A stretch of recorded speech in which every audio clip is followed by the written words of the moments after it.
अभी हमने पढ़ा बिजनेस एंटिटी प्रिंसिपल क्या कहता है। ठीक है, बिजनेस एंटिटी प्रिंसिपल ने ये सिखाया कि दो जो बिजनेस और ऑनर है दोनों को अलग अलग ट्रीट करना है। ठीक है, इसकी वजह से क्या होता है, हमारी कैपिटल, ठीक है, दो इंपॉर्टेंट पॉइंट है, कैपिटल एक इंटरनल लायबिलिटी की तरह ट्रीट करी जाती है, और दूसरा जो पर्सनल एक्सपेंसेस हैं उनको हम बिजनेस के खर्चों में इंक्लूड नहीं करते। ठीक है, अब हम आगे बढ़ते हैं, हमारा दूसरा अकाउंटिंग प्रिंसिपल। अब आप कहोगे सर ये भी पढ़ना जरूरी है, बिल्कुल। ठीक है, ये भी पढ़ना बहुत जरूरी है, जो है हमारा अक्रूवल प्रिंसिपल। अब आप कहोगे सर इसमें भी कोई नई बात है, ये भी आप पढ़ चुके हो। मैंने आपको कहा था मैं आपको बेसिक नॉलेज दे चुका हूं। ठीक है, अब वही चीजें मैं आपको बुकिश लैंग्वेज में थोड़ा समझाने वाला हूं। जैसे ये हमारा अकाउंटिंग प्रिंसिपल नंबर 2 है। ठीक है, यहां लिख लेंगे एक्रूवल प्रिंसिपल। ये हम पढ़ चुके हैं ऑलरेडी। और ये क्या कहता है पता है, ये सिंपल इतनी सी बात कहता है। ठीक है, मोटी मोटी सिर्फ इसकी इतना कहना है, expense is not equal to payment and income is not equal to receipt. ठीक है, याद रखिए, ये आपने बस दो पॉइंट, कभी भी आप एक्रूवल प्रिंसिपल समझाएंगे किसी को, तो आपने अपने दोस्त को बताना है कि कभी भी पैसा देने का मतलब खर्चा नहीं होता। पेमेंट का मतलब होता है पैसा देना। ठीक है, और रिसीट का मतलब होता है पैसा आना। तो पैसा देना और पैसा आने से ये नहीं पता चलता कि आपका खर्चा हो रहा है या आपकी कमाई हो रही है। ठीक है, एक्सपेंस का मतलब क्या है, एक्स, खर्चा हो चुका है। इनकम का मतलब क्या है, कमाई, पैसा कमा चुके हो। तो आपका खर्चा और आपकी इनकम दोनों का पैसा आने और जाने से कोई लेना देना नहीं होता।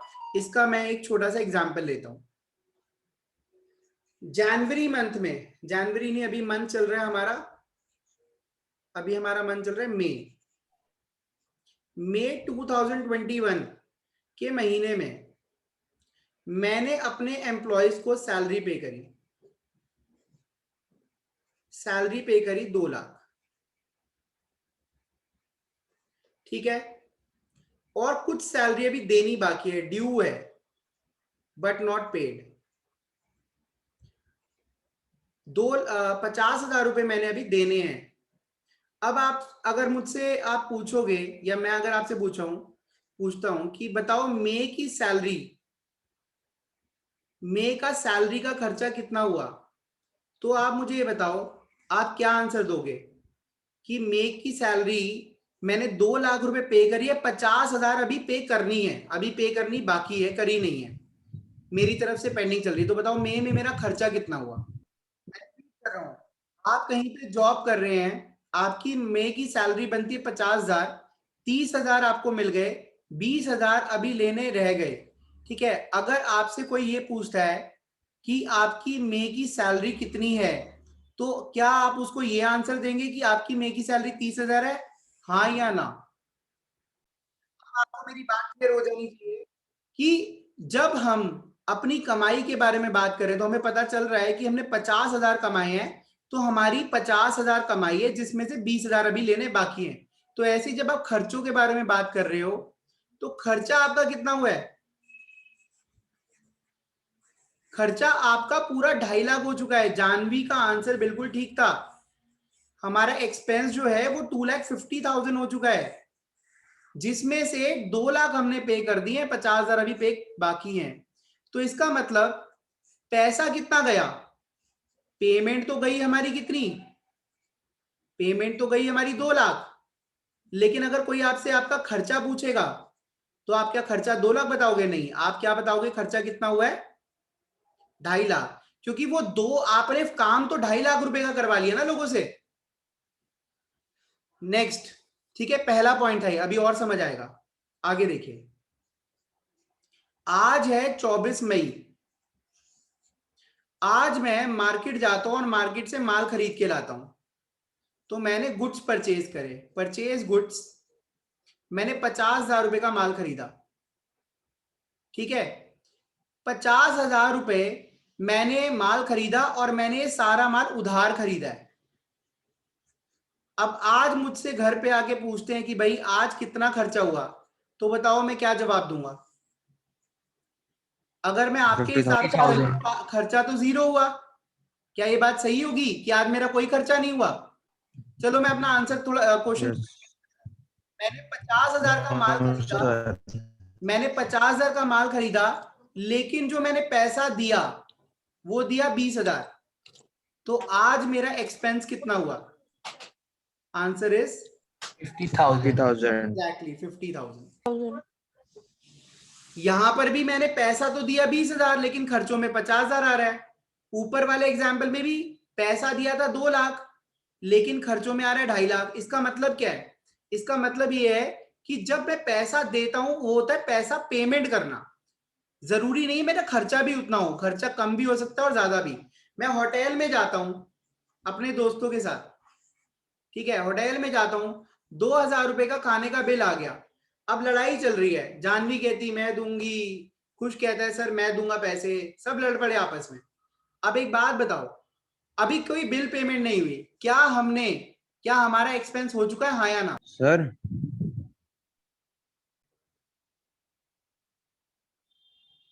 ठीक है, तो आपने बस ये समझना है बहुत अच्छे से एक्सपेंस और इनकम होते क्या है, ठीक ना। रिकॉर्ड एक्सपेंसेस, आपने खर्चों को रिकॉर्ड करना है when these are actually incurred। आपने खर्चों को तब रिकॉर्ड करना है जब वो खर्चा एक्चुअल में हो रहा है। when का मतलब क्या है? जब खर्चा हो रहा है तब रिकॉर्ड करना है, ठीक है, but not on the basis of amount paid.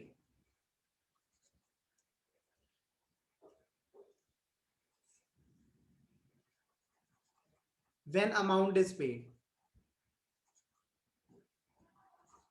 तो सबसे पहली चीज आपने ये देखनी है कि जब आप पैसा दे रहे हो खर्चा तब नहीं होता, जब आपने उसके बेनिफिट्स लिए हैं खर्चा तब होता है। आई रिपीट, हम गाड़ी ले रहे हैं, एक कार परचेज कर रहे हैं 10 लाख रुपए की, ठीक है, और हम उसी गाड़ी में पेट्रोल डलवा रहे हैं 2,000 रुपए का, ठीक है, ये भी पैसा जा रहा है, ये भी पैसा जा रहा है, लेकिन इसको आप खर्चों के अंदर इंक्लूड नहीं करोगे क्योंकि अभी आपको उसके फायदे नहीं मिले, वो आपकी एसेट्स में चला जाएगा।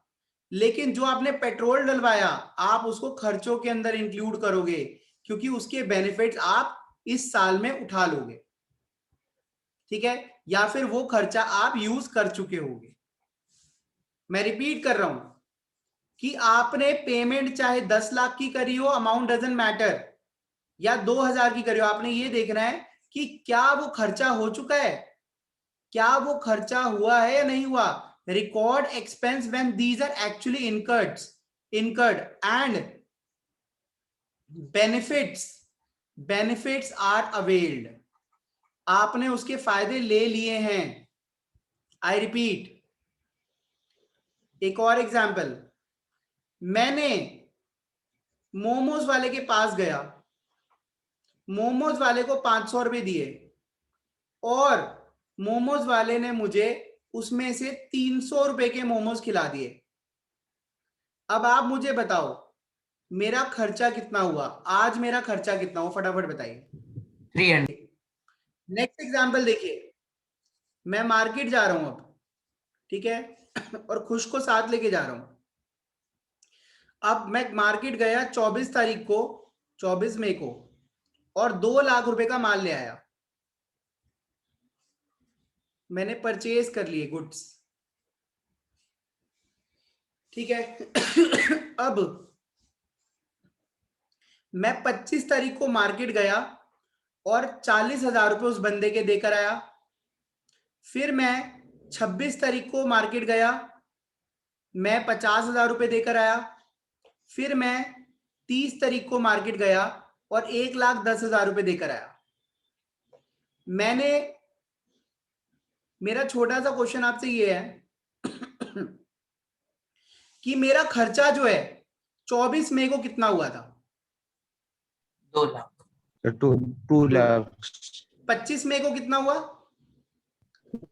2 लाख। अब थोड़ी ना, अब आई बात नहीं समझ? सर, 1,60,000. खर्चा तो मेरा एक ही बार हुआ है, 24 तारीख को, जिस दिन मैंने माल खरीदा, लेकिन पेमेंट मैंने 3 बार करी है।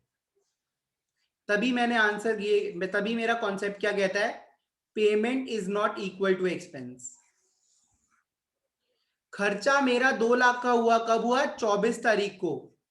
उसके बाद मैं सिर्फ पेमेंट कर रहा हूं, अपना उधार उतार रहा हूं, मेरा खर्चा नहीं हो रहा। क्लियर है बात? तो according to accrual principle, expenses are recorded when it is actually incurred, not when amount is paid, and incomes are recorded. आप कमाई को कब लिखेंगे अपने रिकॉर्ड्स में? when it is actually earned. when it is actually earned का मतलब होता है जब आप उसे कमा चुके हो, ठीक है? not when amount is received. ठीक है, अब मैं इनकम पे आने वाला हूं, फटाफट इसे नोट करिए। तो इस प्रिंसिपल ने ये कहा कि बेटा खर्चे को आपने तब रिकॉर्ड करना है जब खर्चा हुआ हो, डजंट मैटर पेमेंट आप कब कर रहे हो। ऐसे ही फॉर एग्जांपल, आपकी दुकान पे ग्राहक आता है, आप उसे माल बेचते हो 25 मई 2021 को,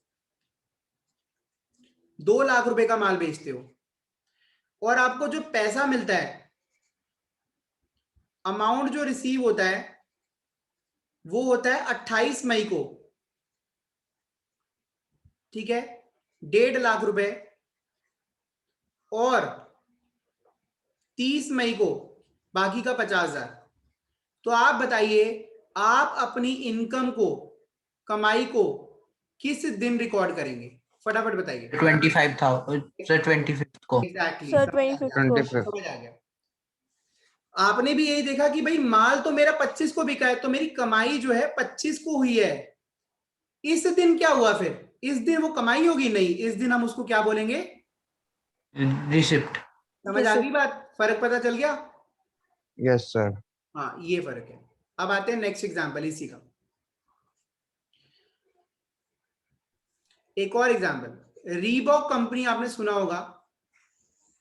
रीबॉक कंपनी से मेरा टाई अप हुआ कि मैंने उनके 1000 टी शर्ट्स बेचनी है,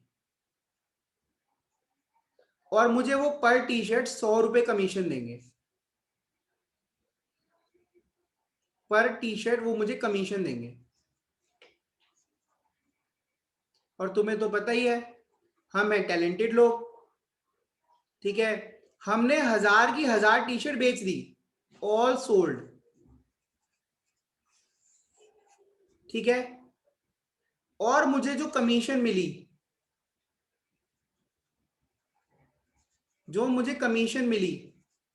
वो मिली 80,000 रुपए। तो आप मुझे ये बताइए, मुझे जो कमीशन रिसीव हुई, 80,000 रुपए रिसीव हुई है, मेरी इनकम कितनी होनी चाहिए? मेरी इनकम 1 लाख। कितना अमाउंट जाना चाहिए? 1 lakh. Sir 1 lakh. Exactly 1 lakh. समझ आ गई बात? कि मैंने ये नहीं देखना मुझे पैसा कितना मिला है, मुझे ये देखना मैंने कमाया कितना है, what I have earned. Sir अब समझ आ गया। एक्सपेंसेस के लिए हमेशा ये देखना है कि इनकर कितना हुआ है, खर्चा कितना हो रहा है, बेनिफिट कितने मिले हैं। इनकर का मतलब क्या होता है? Benefits availed. और इनकम के लिए क्या देखना है? आपने अर्न कितना करा है, अमाउंट अर्न्ड। बस अगर आप ये समझ जाएंगे, आपने जितना पैसा कमाया है वो आपकी इनकम है, और जितने फायदे लिए हैं वो आपका खर्चा है, तो आपका एक्रूवल प्रिंसिपल आज की डेट में खत्म हो चुका है, इसमें कोई भी डाउट नहीं रहेगा। देखिए फॉर एग्जाम्पल, मेरे पास एक कस्टमर आता है, और कस्टमर मुझे एडवांस देके जा रहा है। मेरे पास कस्टमर आया, कस्टमर का नाम है शर्मा जी। अब शर्मा जी थोड़े मोटे हो गए हैं, ठीक है। शर्मा जी आए और शर्मा जी ने मुझे 2 लाख रुपए दे दिए, 2 लाख रिसीव्ड एडवांस, ये एडवांस मिल गया, ठीक है। मैंने कहा शर्मा जी माल कब भिजवाना है? कहता है नेक्स्ट मंथ। नेक्स्ट मंथ 6 जून को आप मुझे माल भिजवा देना। पैसा कब मिल रहा है मुझे? 25 मई को। माल कब भिजवाना है मुझे? Next month. तो अब मुझे एक बात बताइए, 25 मई को मेरी कमाई कितनी हुई? Sir, 2 0. lakh. Sir, 0. अपने आप से आप एक क्वेश्चन पूछिए, क्या मैंने कमा लिया है या कमाना है? Sir, कमा लिया। कमा लिया। कमा नहीं, लिया। कमा लिया का नहीं मतलब क्या सर, होता है? आप काम कर चुके हो या करना बाकी है? सर कर करना चुके हैं। बाकी है क्योंकि वो एडवांस नहीं है उसमें। हाँ, काम अभी करना है, अभी करा नहीं है। तो जब आपने काम नहीं करा तो 25 मई को आपकी इनकम क्या हुई? 0. आपकी 0 इनकम कौन सी डेट को मानी जाएगी? Next month. 6. Next month. Clear है? क्या आपको मेरी बात Yes, समझ sir. आई? Yes, sir. ठीक है, और बोलो, और एग्जाम्पल ले लेते हैं। मेरी दुकान पे कस्टमर आता है, मैंने उसको माल बेचा 1.5 लाख रुपए का। आज डेट है सपोज 25 मई 2021। उसने मुझे 50,000 रुपए कैश दे दिया और 1 लाख रुपए वो मुझे 27 मई को देगा। तो आप मुझे ये बताइए 25 मई को मेरी कमाई कितनी थी? 1.5 lakh. Sir, 1.5 lakh. Sir 1.5 lakh, exactly मतलब 1.5 लाख। 1 लाख 50,000। अच्छा, और 27 मई को? 0. 0. 0। अब आपको समझ आ गया कि जिस दिन मैंने कमाया, मैंने तो 25 मई को माल बेच दिया था, तो मैंने 1.5 लाख रुपए कमा लिया। 50,000 सेम डे मिल गया और 1 लाख रुपए मुझे आगे मिला है। तो बाकी दोनों दिन मेरी रिसीट हो रही है। अब आ जाते हैं हम, अगर आपको ये कंसेप्ट मुझे लगता है अच्छे समझ आ गया, यही हमारा एक्रूअल प्रिंसिपल है। ठीक है, एक्रूअल प्रिंसिपल का जो शॉर्ट नाम है उसको हम बोलते हैं ड्यू बेसिस। ठीक है, इसके बारे में नेक्स्ट क्लास में और अच्छे से बात करूंगा। याद रखिए, एक्रूअल प्रिंसिपल होता है ड्यू बेसिस। ड्यू बेसिस कहता है हमेशा चीजों को ड्यू कब हो रही है ये देखो, ये मत देखो पैसा कब आ रहा है जा रहा है। ठीक है, आई रिपीट, एक्रूअल बेसिस कहता है, एक्रूअल प्रिंसिपल कहता है चीजें ड्यू कब हो रही है ये देखो, पैसा आना जाना ना देखो। ठीक है। और पेमेंट और रिसीट जो है वो हमारे एक्सपेंस और इनकम को इंडिकेट नहीं करते। हमें ये देखना होता है कि पैसा कब हमने खर्च करा, उसके बेनिफिट कब मिले और पैसा कब हमने कमाया। क्लियर है? ठीक है, आज की क्लास को थोड़ा सा रिपीट कर रहा हूं। देखिए, सबसे पहले हमने बिजनेस एंटिटी प्रिंसिपल पढ़ा। बिजनेस एंटिटी प्रिंसिपल क्या कहता है? बिजनेस और ऑनर एक ही है ना? बिजनेस और Yes, ऑनर sir. एक ही है, Sir, नहीं सर, अलग अलग है। अलग अलग हैं। ठीक है, yes sir, जब ये अलग है। अलग अलग है तो इसका पहला पॉइंट क्या आया कि कैपिटल क्या बन गई? एक लाइबिलिटी। लाइबिलिटी। कौन सी? External internal? Internal. Internal. Internal liability. और दूसरा पॉइंट क्या आया कि अगर कोई भी पर्सनल एक्सपेंस हो रहा है, क्या वो बिजनेस के खर्चों में जाएगा? नो। नो वो सर। किसमें जाएगा? No, sir. Drawings. Drawing. Drawings. दूसरे प्रिंसिपल ने क्या कहा? दूसरे प्रिंसिपल ने आपको ये बताया कि हमेशा हमें ड्यू बेसिस फॉलो करनी है। Follow due basis. ठीक है, do not follow cash basis. Accrual basis के बारे में हम और अच्छे से बात करेंगे। ठीक है, थोड़ा सा नेक्स्ट क्लास के अंदर हम ये टॉपिक अच्छे से कवर करेंगे।